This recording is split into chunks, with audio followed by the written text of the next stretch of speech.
What's good, YouTube? What a weekend we had for the NFL. The playoffs started, wild card round.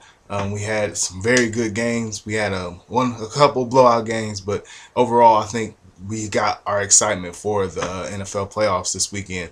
So, let me first by saying my picks for the games were a little off. Little off. I think I went for 2 for 2. I picked the Bengals to beat the Texans. They lost. I picked the Saints to beat the Lions. That was correct. I picked the Steelers to beat the Broncos, and surprisingly, the Broncos beat the Steelers. And I picked the Falcons to beat the Giants. So I wasn't 2 for 2. I was 1 for 3. Terrible, I know, but there was a lot of surprises I think this weekend. First, let's start with the Bengals and the Texans.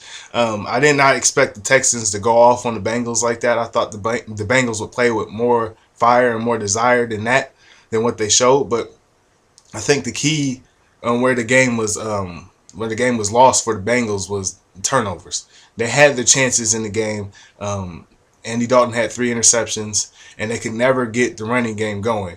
And I think I said before going into the game that they needed to have Cedric Benson control the clock, and they did not need to put the game in Andy Dalton's hands. So both of those things didn't happen for them, and the Texans were able to stop the run and force Andy Dalton into some tough throws and some tough situations, and he threw 3 interceptions. Now, the big thing for the Texans was their running game. Now, I said the Texans, if they were able to get off with Arian Foster in the running game, they would have a chance. They didn't have to put the game in TJ Yates' hands. They just needed him to make the consistent throws and control and manage the game. He's a game manager for them right now.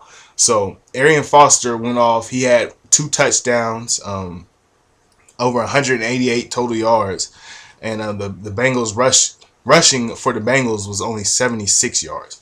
So Arian Foster had 153 of the total 188 total rush yards. That tells the story right there. The Bengals were not able to stop Arian Foster uh, the whole day. He was able to do whatever he wanted, and that was a big reason as to why the Texans were able to capture the victory against the Bengals this weekend.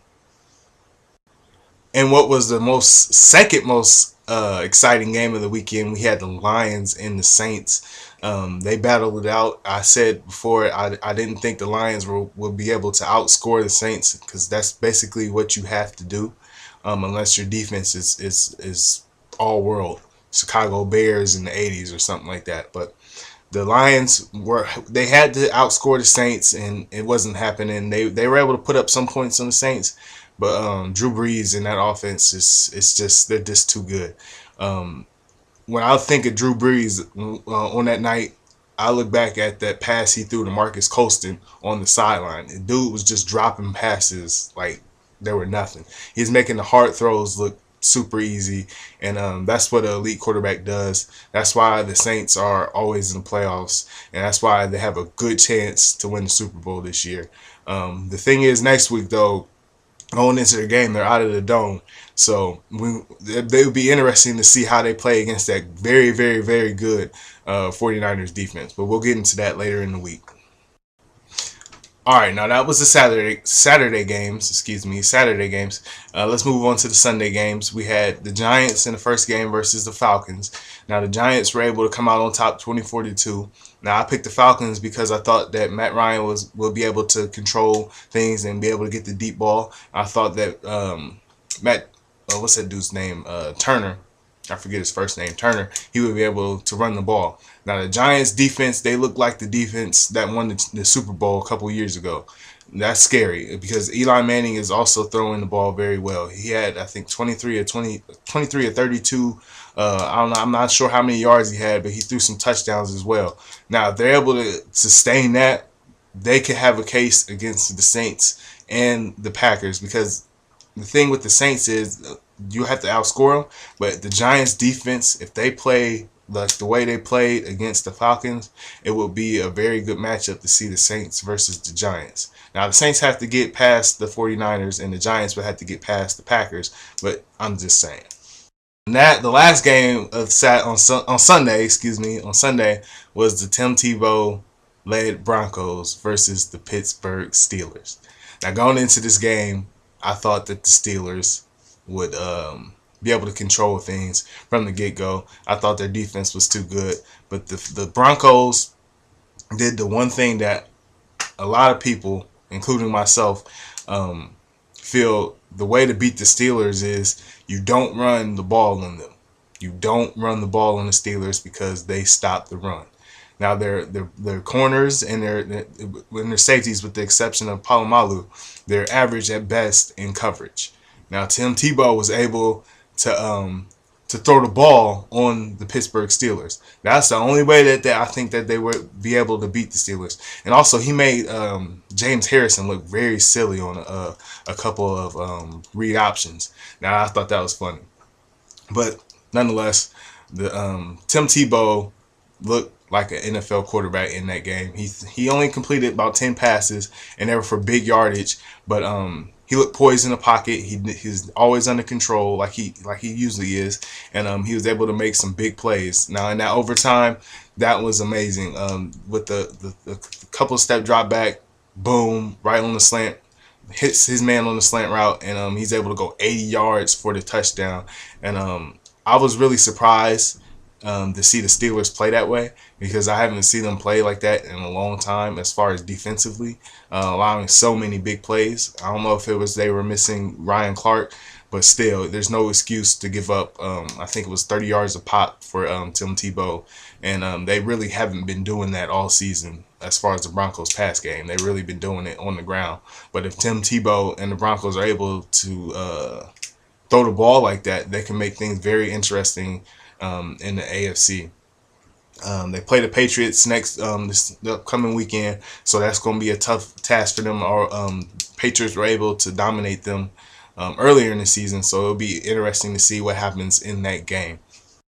Okay, now the thing with Tim Tebow is people always are wanting to hate on Tim Tebow. I think the reason is because he's always on TV, and the media is always focusing on him.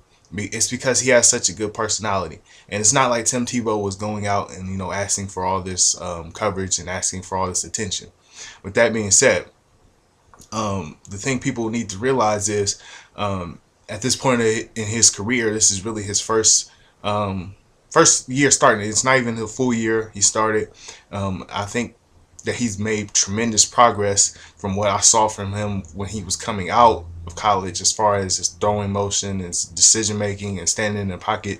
It was all foreign to him, going and playing in Florida, where it's a spread type system and gets the ball out of his hands into the athletes.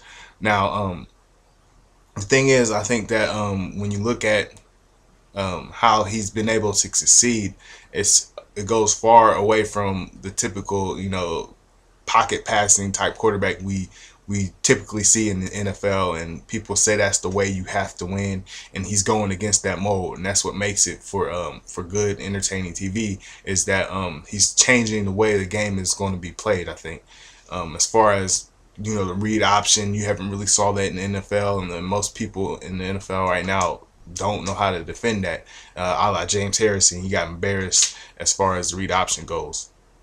But Tim Tebow is going to be controversial as long as he's playing, and I think you can really see how the hand of God on his life, as far as his success as a quarterback in the National Football League. He's going far and far away from the typical NFL prototype, and I think that I'm not going to pick against the Broncos the rest of the way. Dude had 316 yards for a 31.6 yard average. Obviously, something's going on. So Tim Tebow is going to keep succeeding in the NFL. I think look out for him. If they're able to get by the Patriots, look out. So that does it for this part of the show. I guess I'm gonna have to come up with a name for this NFL season. It's not gonna be too much longer anyway, so we'll see. But thank you for watching. Please like the video, subscribe, comment, hit me up. Thanks, peace, have a nice day.